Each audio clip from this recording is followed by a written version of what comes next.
Hello and welcome to this LC Talks video. Today we have some detailing celebrity in the very real sense of the word. An influencer, an Instagram star, marketing guru. Huh? A Wally. A Wally, yes. Yeah. Fair enough. It is Cav of Stjarnagloss fan. How do you spell Stjarnagloss? Don't ask me. I have to look at the t-shirt. STJ. And we thought we'd just have a little chat. We are both car guys. We're a fairly similar age. You're a little bit younger than myself. But a very different opinion on what makes a good car. Yes. And so we were out drinking last night and we realised that each other were wrong in one's own opinion. So we thought it would be time to have a little bit of banter, purely automotive, forget detailing, and talk about your crappy little BMW you brought along. Yeah, that crappy little award-winning masterpiece. So Cav's brought along, what is it? It's Photocopy Salesman of the Year, car... German accountant / track weapon. German accountant, not a very successful German accountant. Successful German accountant would have a nicer car. SMG. Yeah, it's That's what they were wrong. Kind of mid-range German accountant. Well, arguably the one that has done very, very well for himself, but doesn't want to tell everybody that he's done. This is a danger of becoming as boring as your car. So let's cut to it. It is an E46 M3. 2002 or 3, but you can't remember. 52 plate, so I'll have to look back. It could be either. Yeah. And this is track car. So it has a cage in it, which has all been branded up. Is that steel cage, I'm guessing? Yes. So you've added lots of weight there. Added lots of weight there. That's cool. But everything else is lightweight, bar the driver. Yep. So yes, massively track focused, predominantly used on road, but very social media friendly. This is the thing. So you are modifying this car further. So you believe it was owned by somebody who used it purely as a track whore? Yeah. So 2 owners ago. Yeah. Gentleman, I think this was a second weekend car, primarily focused on track. Done lots of lovely, sexy mods. Mm-hmm. Made it lighter, corner better. And then 2 owners, he sold it to a chap, who sold it to another chap. I'm not sure if they didn't have the budget or had different intentions for the car, but there's a little bit of undoing, getting it back to the track focus, just being one type of car. Mm-hmm. So that's what we're doing at the moment. So just out of interest, when it comes to your lap time, wrapping the interior in vinyl coloured or vinyl that is carbon fibre, how does that help exactly? Because you're adding weight, you're adding wanker appeal. So you're going to give me grief. This is a reality check. Somebody else did. And then you went and paid, and this is going to make you laugh, £20,000. Did we? Because when we sell it for more... When we sell it for more... Okay, so you're looking to the future now in your crystal balls. Absolutely. All right, granted, current car market is ridiculous. I don't think the 46 M3 has been massively affected by these inflated prices because 3 years ago... What you're saying is all the other prices have gone up and the M3 stayed the same. I mean, it's a really rare car, isn't it? Because how many did they make? I mean, is it 5 or 6 of these? No, 50 or 60,000. On this industrial estate. No, it's not. There's another one down there, genuinely. And it's nicer colour than yours. And I wonder if he spent £20,000 on it too. So anyway, so you've got your £20,000 carbon fibre wrapped interior with your heavyweight girder cage. Pieces that have been, I'm going to call it bodged. Absolutely bodged. Don't like that at all. That needs fixing. But that's BMW's fault. What about all the rest of it? The car was built with the right intention, and then some Wally has gone, I can't tell the difference between a wrap and real carbon. He's an idiot. I am not his. I own his mistakes, but I am righting his mistakes. Yeah, but you make it sound like they're imposed on you. You voluntarily went and bought it. So it's got plastic front wings, and it's got little grills that they've wrapped in fiberglass vinyl, not fiberglass, in carbon fibre vinyl to make it look like you've got carbon fibre grills on your plastic bits and bobs. It's got a plastic bonnet. Is that all carbon fibre or is it just the vents that are fake carbon fibre? Oh no, the real carbon fibre. You need to just chill. The bonnet is real carbon fibre. The bonnet is fiberglass. Mm-hmm. Oh, not plastic, please. Elevate. Fiberglass. Real carbon fibre inserts. For weight saving? Because they look good. Okay. Could have gone full fiberglass, which I think is actually lighter, but carbon fibre, sexy. The bonnet... Sexy like flatulence, yeah. The bonnet, fiberglass. Wings, fiberglass. We will be adding a carbon fibre roof because that reduces 15 kilo. We will be adding a full carbon fibre boot, which reduces another 9 kilo. So I can now go to Greg's and not worry. Eat more. Now that's the first decent thing you've said. The one thing that I know you're going to hate, I know everybody's going to hate this, but I'm being selfish. Right. All sound system gone. I really miss some tunes. So we will be adding some weight. Yeah. Because when you're sitting behind a Citroen Picasso doing 50 mile an hour, it does not matter. If you bought a proper car, you could overtake that Citroen Saxo at 50 miles an hour. It wouldn't be a problem. Picasso, whatever. They're basically the same. It's just the ones before and after breeding, one's 18, isn't it? One's 80. Yeah, exactly. But can I just go back to this carbon fibre roof? Because BMW did a special lightweight version of that, which is rare and potentially valuable. And we dug out the roof of one of these and found that actually it was a glass fibre roof with a single layer of carbon fibre over the top. This is just CSL. Yeah. Yeah, and people pay even more than £20,000 for those. 120,000 for the good one, and that really blew my mind. Actually, I like the fact that it's at least got fiberglass then carbon, so it is lighter still than mild steel. It'd be worse if they just put carbon fibre on top of the mild. Yeah, but at least then you'd have some rigidity rather than having it like a little kind of rib boat that will flex like this every time you go around a corner. That's why you need rock edge. Okay, was that factory fit? No, the carbon is pretty much to outweigh the sound system, but the saving grace of that car, which you cannot argue with. Okay. Windows down. I'll try. Sport button on. Yeah. Into second gear. Inline six.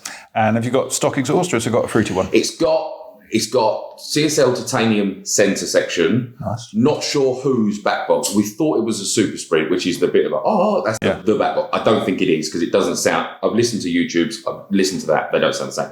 Nonetheless, it does sound phenomenal, and it's got strip cams, 360 brake out of 3.2. That's saying something for an actually aspirated car. Well, I have to admit, as much of this is a roasting, I don't like... Can't hate that. That's the problem, is that it's got independent throttle bodies, it's high revving, what is it, 7.5, 8 red line? Yeah. Really good power per litre. We're going to add the CSL style. I would not say it's the OEM CSL airbox is like $4,000. Yeah, and that's carbon, isn't it? Full carbon, including the bodies that actually go in. Everything carbon fibre, beautiful thing, and that really changes the sound because you actually get to benefit from the ITBs because at the moment it's ITBs into one air filter. box. Yeah, I don't get that. Maybe a reliability thing, maybe a fuel efficiency thing, fine, but you don't really get to enjoy the sound of the ITBs. Whereas that mod, which I'm hoping we get done before the end of summer, really excited for that. Hopefully we'll get a power gain. People quote 30 and 40 brake horsepower. I don't believe that. Everybody wants to inflate their figures, obviously. I think it's got more than 30 or 40 horsepower. Pardon? I think they've got 30 or 40. Don't do yourself down. Even if we get 10, the noise... It's worth it. Yeah. And granted, that's a massive luxury to be able to say we're going to spend money just to improve the noise and potentially a tiny little bit of performance. Well, I prefer you to make noise that way than making noise by putting some stupid sound system in so you can listen to your drum and bass music on your SXC front. However, I think the one thing that we can both be entirely agreed about, these modern bloody cars that are so much faster than our older cars, cheating with turbos, has to be said. Yeah. They don't sound... I was in one of these turbo thingamajigwas, 4 litre twin turbo. I'm not going to lie, it was zippy. I bet. It made my testicles drop. And it was very impressive, like a dentist drill. But the noise it made, turned out, was made by speakers. It was fake. And out the back, it had a flappy, stupid, let's add weight to an exhaust so you don't wake the neighbours. You always wake the neighbours. It's a sign of being alive. And the idea that you have to fake your sounds. It's the same with the Golf R. You see these Golf Rs, and in fairness, all the other VAG, 4 exhausts at the back, and 2 of the exhausts are dirty and 2 are clean. And that's because it's got a flappy one, and they never drive it in sport because, let's face it, 10 years ago, they would have been in a Mark II Golf 1.4 CL and perfectly happy. But now, because of car finance, they've got an R. They think they've got a bigger willy than they used to. And also, adding to that, I completely agree. Special cars aren't as special as they once were. True. Because they are so much more accessible. Now, I'm not against finance in the slightest, but I don't like how it's diluted down hero cars. Yeah. Like the Murcielago, I was having this conversation yesterday. The Murcielago, in my opinion, was the last true Playboy Lamborghini. If you had a Murcielago, you had the money to buy a Murcielago. You can now tick. You don't anymore, though, because you've been trying to keep it on the road for so long, so you're technically now sat in a cardboard box. Yeah, you're back in with mum. But that's what I dislike about new cars. It's the performance, mind-blowing performance. Yeah. Way too much power. Many of our sponsors have got M4s, 25 grand, 30 grand car, which you're ticking, 4 grand down, £400 a month. Hybrid turbos, good map, £1,000, £2,000, 600 horsepower. Not allowed. Way too much power, especially the lads that are getting mum and dad on the insurance, 21 years old, 600 horsepower. I'd be dead. Yeah. In fact, I think I'd done it properly. I had a 1 litre 106, 1.6 VTR, 1.6 16 valve BTS, earned me stripes. Yeah. Then went backwards and got a Jag in power. Well, that was a classic car. This is what's so disappointing about this. When I met you not that long ago, you had an XJ, big one, stonkingly good car. Stonkingly good car. And you've overseen the Saab Starnagloss Saab 9.6 build. What a cool car is that? And the great thing about it is that in the olden days, a supercar, take a Lambo Countach or whatever you want to call it, you can't see out the back of them. They'll only start sometimes. They drink fuel like in single figures, let alone the rest of it, to drive. And I've had the benefit of being able to drive around one a car park, and I stalled it as well, which was terribly embarrassing. And you are suffering. Anybody who drives a Countach on a daily basis is a hero, in my opinion, because the amount of stuff you're having to put up with. Leg. Yeah, yes, seriously. And big wallet as well. And that's, it's a rite of passage. Whereas now, as you say, you can drive. Yeah. And the thing is, with an M4 with 600 brake, you can still get in it, you can still daily it, it's perfectly comfortable, it's got your leather ding. Have you seen now? They've got cooled seats as well as heated seats. They've got heated steering wheels. How anodyne, I mean, how pathetic have we become that we need a little hand being heated up in the car? Oh, it's pathetic. When men were men, we broke down, we had problems, we couldn't see out the back, we had accidents and we died. We would take it out on our wives. Yeah. Now we talk about our emotions. How pathetic have we become? And there's a pensions deficit as a result. We should just do our duty and die. Going back to the XJ. Okay. I loved that car because it cost me £3,000. Yeah. It worked every day. Nothing went wrong. It was good on fuel, comfortable, nice sound Hang on, system. good on fuel. What was it? 2.7? Was it 2.7 V6? Yeah, 40-ish to the It was gallon. a Peugeot engine. No, it was slightly disappointing. I was surprised to learn that on your podcast. Yeah. Great car, but unfortunately, Starnagloss is very much a social media-led brand. Nobody cares about old XJs. They should. And so we started looking for a car that was social media friendly. Yeah, woo the fanboys. And I have to admit, I always wanted a comfortable car, i.e. the XJ. Got the M3 because it ticked a lot of boxes. Mm-hmm. And I have properly fallen in love. I feel like I kind of robbed myself from having so many Jaguar XJs of a performance car because that car has been done. There's some crap bits, no doubt about it. There's some bits on there that you're like, why? But the important bits, the suspension, the drivetrain, the noise so far, really sexy. Beautiful performance. And I do not care to out myself. It's plenty powerful enough. But it's not that fast. It's not that fast in today's money. But it makes me think I am a proper racing driver. Yeah. The traction control light is flashing. Like, it is keeping and me that in is check. what will be going through your head as you go backwards into a tree and it's your last thought is, race driver. Watch this. Yeah, which the thing is, the modern kids won't. They're going to live till 95 years old because they've got all the traction control. They've got all this nanny state rubbish. So their cars probably drive themselves. In old days, we had an LSD, and that was pretty much it, as opposed to the old days where you took LSD, but that was a different thing. and I just, the way that the world is going, and I have a lot of respect for that. And as you say, it's not a fast car, but you know what? It's a damn sight more fun than just playing a computer game. Would you agree that it is a driver's car, though? Yeah, see, this is my conflict, is that actually, I've seen under the hood of those cars. I can see how well built they are. I can see the strut towers in the right place and the amount of reinforcement from factory without the need for strut braces and stuff that I put on my little old Subarus. And I can see the wheels, the whole structure of the hubs and the suspension, the alloy components. I can see the coilovers. You've got HSD coilover, which I know BMW workers are going to go, oh, it's not Olin's, but they're perfectly decent. Love your driftworks, thank you. Yeah, and what else you got? You've got some fancy pants wheels that actually look quite cool. Arcades, interesting. So everybody naturally wanted the CSL style wheel. Yeah.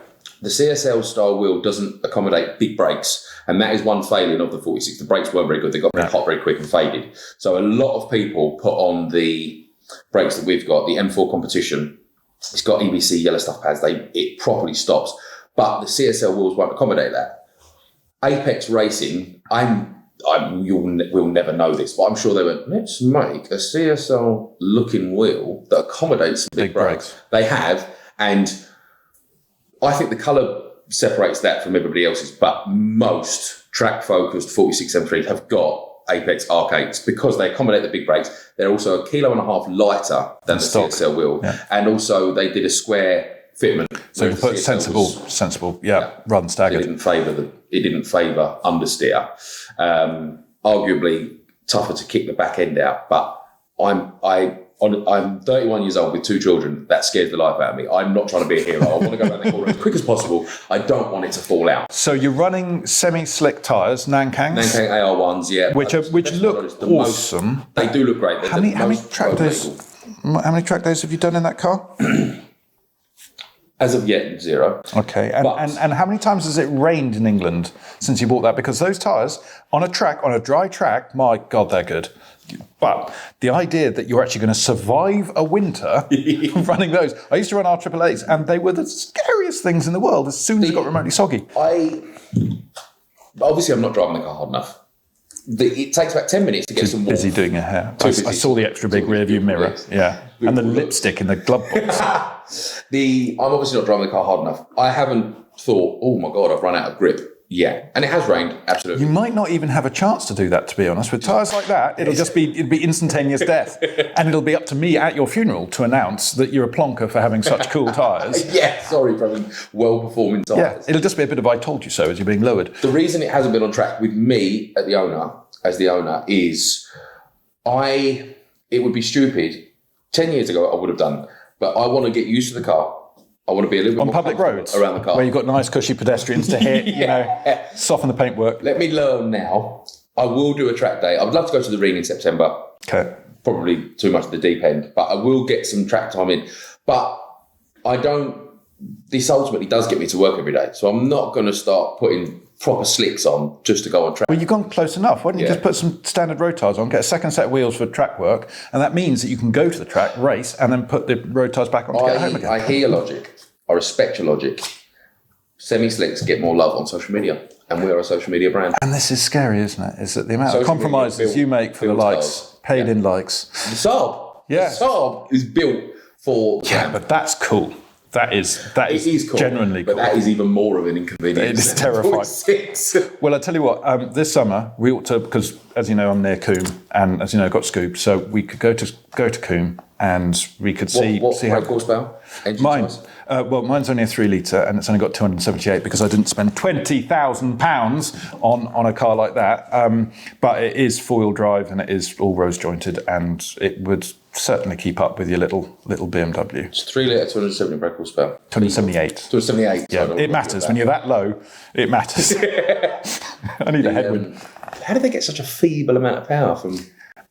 well, how much was your car new?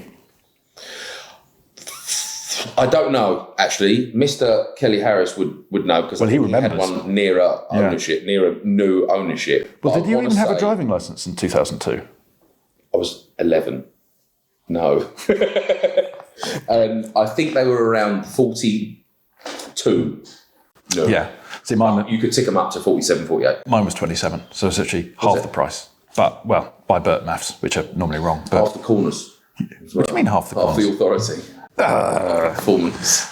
Spec B Legacy, I have you know, is actually much more of a cute car. But so in summary, you're going to try and make this car actually more track focused, but properly track focused, and use it less on the track. And all for the sake of social media. Yeah, to get somebody to double tap their screen on Instagram.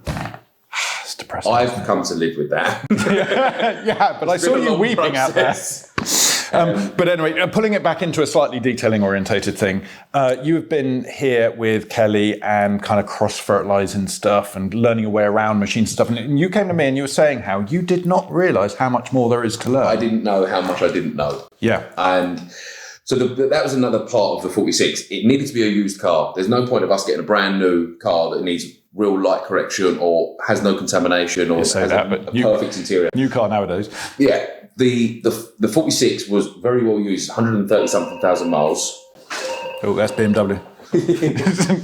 Yeah, so it needed to be something used, needed to be something attractive, and that's exactly what the 46. The 46 will be very much featured on our YouTube, Instagram demonstration videos. And one thing I'm gobsmacked at is how much harder the German paint is versus the Jaguar. The Jaguar paint was now, what I realised, easy. And it was ebony black, was it? What was your Jag? Do you know, I don't know. I don't actually know what the colour was. Well, you owned it. Surely it was black. I can tell you that. It was black. To let you into but I it. had a lot of black ones, but I don't know what the actual colour was called. It was just Jaguar black. Because Jaguar, they just had one black. Unlike BMW, there's about four. Yeah. That one is called carbon black, and it isn't. It's blue, which is annoying. But yeah, learnt a lot more confident. And now I know that the BMW will be so much better going to Waxstock than it would have been before the last couple of days with Mr. KH and Jay, who's been amazing. Everybody here has taught me so much. And I really didn't want to. I thought, I know enough. I knew nothing. What? I know nothing. I knew nothing. And I don't care to admit that now. Yeah. Because I could get a car well. Now I realise how much better it can be. And I think that what I've learned from the last couple of days here is that I never want to stop getting better. I never want to, and it works with everything. I think that we're building a social media friendly car. I now want to dig into that. Is this actually what people want to see? It's really made me question. Slightly depends on the people. Because I won't be liking your BMW, I'm not going to lie. But my audience love an M3. So that led that. Why don't you upgrade your audience? I can put you in touch with the Subaru Owners Club. The ones that don't want to spend any money because they're too busy in the bargain bin. Well, yeah, just keeping up with AA monthly payments. But yeah, the last couple of days has been so valuable. The BMW is going to be a much prettier looking car off the back of it.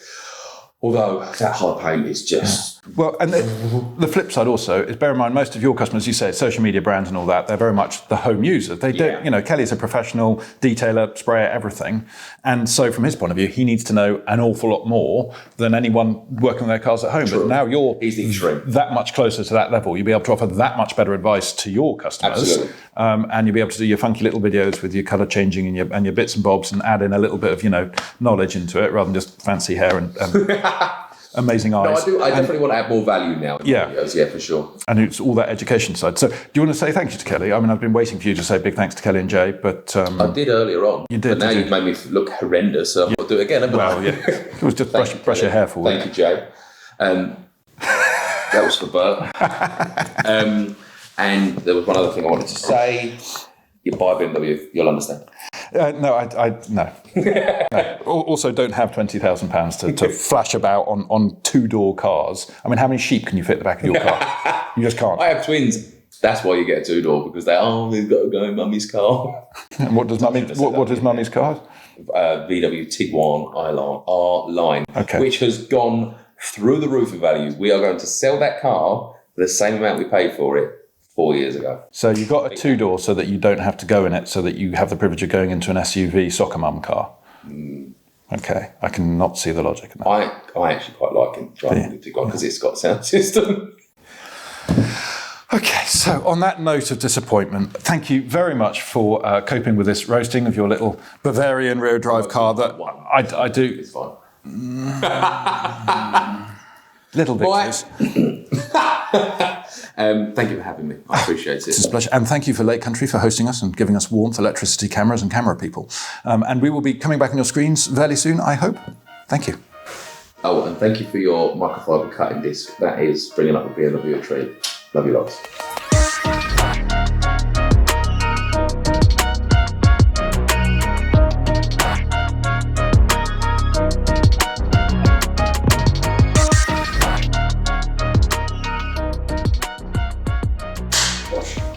Cool. A little bit of products in there. Yes. Yeah. No, that's good. It's good. Is that all right? Yeah, I think so.